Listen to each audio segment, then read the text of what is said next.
Bismillahirrahmanirrahim. Sahabat muslim yang dimuliakan Allah Subhanahu wa taala, insyaallah besok di hari Sabtu kita akan melaksanakan hari kemenangan, yaitu hari raya Idul Fitri. Di hari raya Idul Fitri itu ada sunnah-sunnah yang mesti kita lakukan, yang biasa Rasulullah Shallallahu Alaihi Wasallam lakukan. Yang pertama, beliau sebelum berangkat ke tanah lapang untuk melaksanakan sholat Idul Fitri, beliau terbiasa mandi terlebih dahulu. Di suatu hari pernah Ali bin Abi Thalib ditanya oleh sahabat yang lainnya, "Wahai Ali bin Abi Thalib, kapan waktunya mandi?" Kata beliau, "Silakan kamu mandi meskipun tiap hari." Tapi kata yang bertanya, "Maksud saya mandi yang dianjurkan."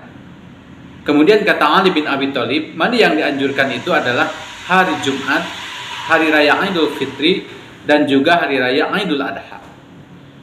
Kemudian di dalam kitab Al-Muwatta karangan Imam Malik, di sana ada hadis yang disampaikan oleh Abdullah bin Umar. Bismillahirrahmanirrahim. An Abdullah bin Umar radhiyallahu anhu, kana yaktasilu yaumal fitri. Abdullah bin Umar biasa beliau mandi sebelum melaksanakan sholat Idul Fitri, qabla an yagluwa ilal musalla, sebelum dia melaksanakan sholat di tanah lapang. Kemudian sunnah yang kedua yang biasa Rasulullah SAW lakukan, Rasulullah memakai wangi-wangian dan memakai pakaian yang terbaik. Sebagaimana Allah Subhanahu wa taala berfirman, "Ya bani Adam, khudu zinatakum inda kulli masjid." Wahai anak Adam, ketika kalian hendak ke masjid untuk melaksanakan sholat, maka pakai pakaianlah yang terbaik. Kemudian ada hadis juga yang disampaikan oleh Jabir bin Abdullah. Kana Nabi sallallahu alaihi wasallam jubbatun yalbasuha lil idain wa yaumil jum'ah. Rasulullah SAW biasa memakai jubah yang terbaik di dua hari raya, yaitu hari raya Idul Fitri dan hari raya Idul Adha, kemudian wa yaumil jum'ah, di setiap hari Jumat. Beberapa keterangan tersebut ini menjelaskan bahwa sunnah ketika kita ingin melaksanakan sholat, baik itu sholat 5 waktu ataupun sholat hari raya Idul Fitri, Idul Adha, maka disunahkan untuk memakai pakaian yang terbaik.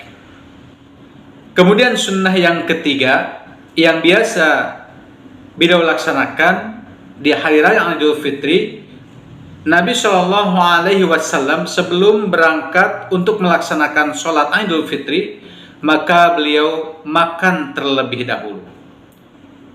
Karena Rasulullah Shallallahu Alaihi Wasallam, sesungguhnya Rasulullah Shallallahu Alaihi Wasallam la yagdu yaumal fitri, sebelum dia berangkat untuk melaksanakan sholat Idul Fitri, hatta yakula wala yakulu yaumal adha, maka beliau selalu makan terlebih dahulu, dan di hari raya Idul Adha maka dia tidak makan terlebih dahulu.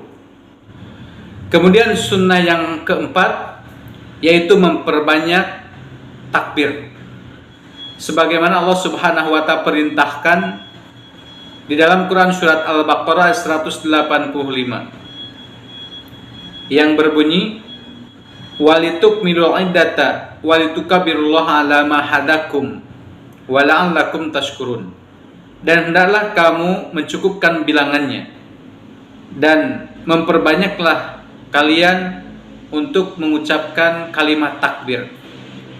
Kemudian di dalam satu riwayat disampaikan, kana Nabi sallallahu alaihi wasallam, sesungguhnya Nabi sallallahu alaihi wasallam yakhruju yaumal fitri fayukabbiru. Ketika beliau hendak keluar untuk melaksanakan sholat Idul Fitri, maka dari rumah sampai ke mushola fayukabbir, Rasulullah bertakbir. Hatta ya'tiyal mushola, sehingga sampai ke tanah lapang tempat sholat. Wa hatta yaqdiyas sholata, terus sampai ingin melaksanakan sholat Idul Fitri. Fa idza qadat sholat, ketika sholat hendak dilaksanakan, sholat Idul Fitri, faqata'a takbir, maka beliau berhenti mengucapkan takbir. Kemudian sunnah yang kelima, saling mengucapkan tahniyah, selamat. Apa ucapannya? Taqabbalallahu minna wa minkum. Semoga Allah Subhanahu wa ta'ala menerima amalku dan amal kalian. Ada juga kalimat lain, minal aidin wal faidin, mohon maaf lahir dan batin. Sunnah yang keenam yang biasa beliau laksanakan di hari raya Idul Fitri, maka beliau senantiasa memakai jalan yang berbeda, sebagaimana yang disampaikan sahabat Rasulullah Jabir bin Abdullah. Karena Nabi sallallahu alaihi wasallam, sesungguhnya Nabi sallallahu alaihi wasallam, idza kana yauma id khalafa tariqah, ketika beliau hendak melaksanakan sholat Idul Fitri, maka beliau memakai jalan yang berbeda.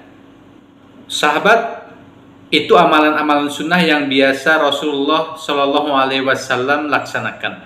Semoga di hari raya Idul Fitri, amal ibadah kita, amal ibadah antum semua diterima oleh Allah Subhanahu Wa Taala. Minal aidin wal faidin, mohon maaf lahir dan batin.